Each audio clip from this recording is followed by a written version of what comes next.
November 10th, 1444. The Black Sea's chill cuts deeper than any sword.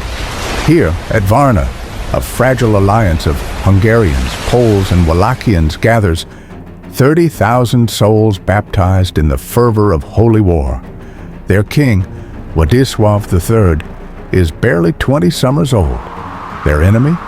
Sultan Murad II, ruler of the ascendant Ottoman Empire, whose armies have devoured Byzantium whole. The Pope himself declared this crusade. Drive back the infidel. Save Christendom. But the Turks are coming, 60,000 strong, and this marshy coast, it's not a battlefield, it's a slaughterhouse waiting for its sacrifice. Just weeks before, they'd been victorious. At Niš and Zlatica, John Hunyadi, the battle-scarred voivode of Transylvania, led them to triumph against Ottoman garrisons. Hope flared. Then came Cardinal Giuliano Cesarini, envoy of Pope Eugene IV, bearing words like venom. The treaty you signed at Szeged, null, God absolves oaths sworn to heathens. Young Władysław, hungry for eternal glory, embraced the holy betrayal. Hunyadi, the veteran, knew the truth. Murad had been recalled from retirement. His vengeance would be apocalyptic. Yet the cardinal whispered, "Faith will shield you." The king chose the path of divine madness. The trap was sprung. Dawn brought not hope, but dysentery and despair. They marched for days through the waterlogged hell of the Bulgarian marshes. Supply wagons sank to their axles. Men drank fouled water, retching as fever took them. Hunyadi pushed them harder. Speed was their only shield. Too late. Scouts galloped back, faces ashen. "The Sultan! He is here!" Then the drums, a low tectonic thrum, shaking the earth.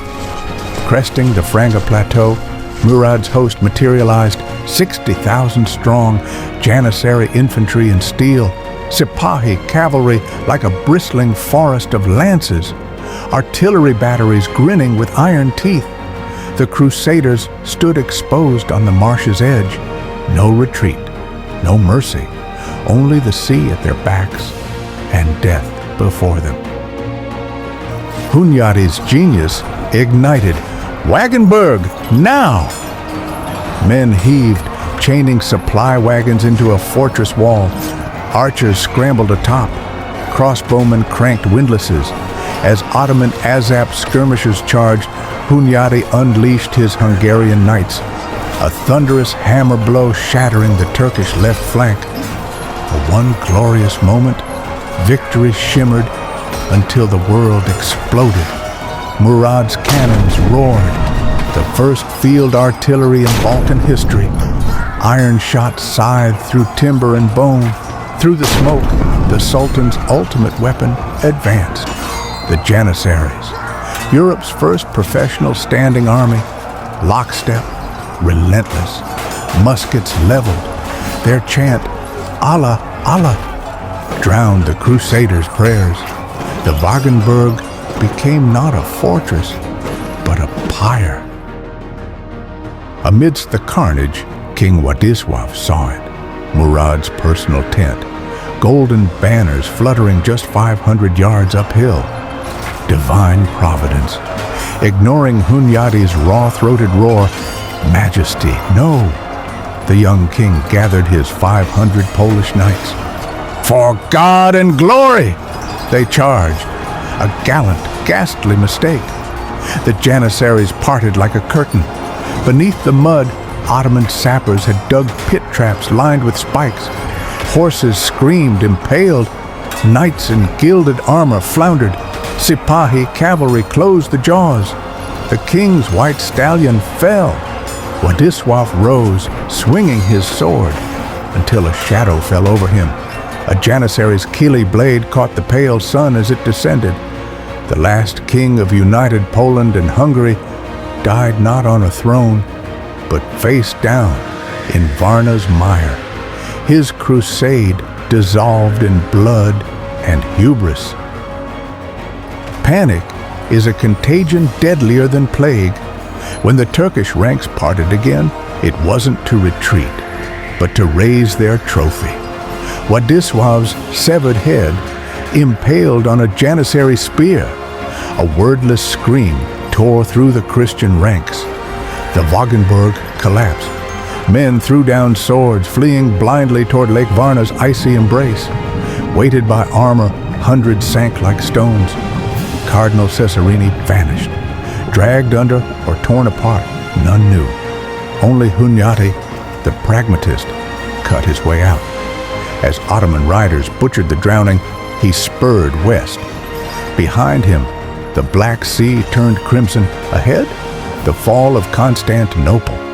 And the king's head, preserved in honey, it would be sent to Brusa, proof that God favored the Sultan this day.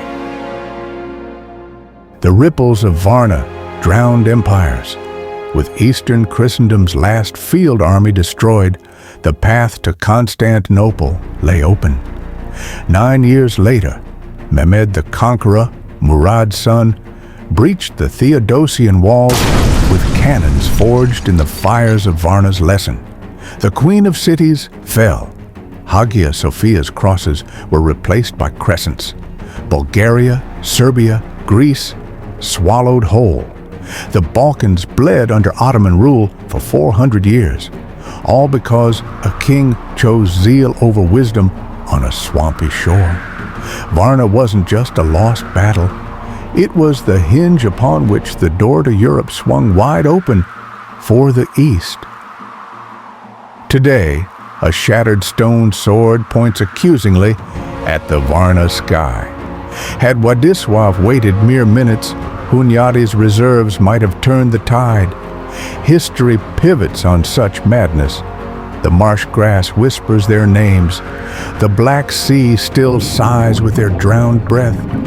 And in the wind off Franga Plateau, you might hear it. The drumbeat of doomed valor, the echo of a charge that broke Christendom and forged an empire from its bones.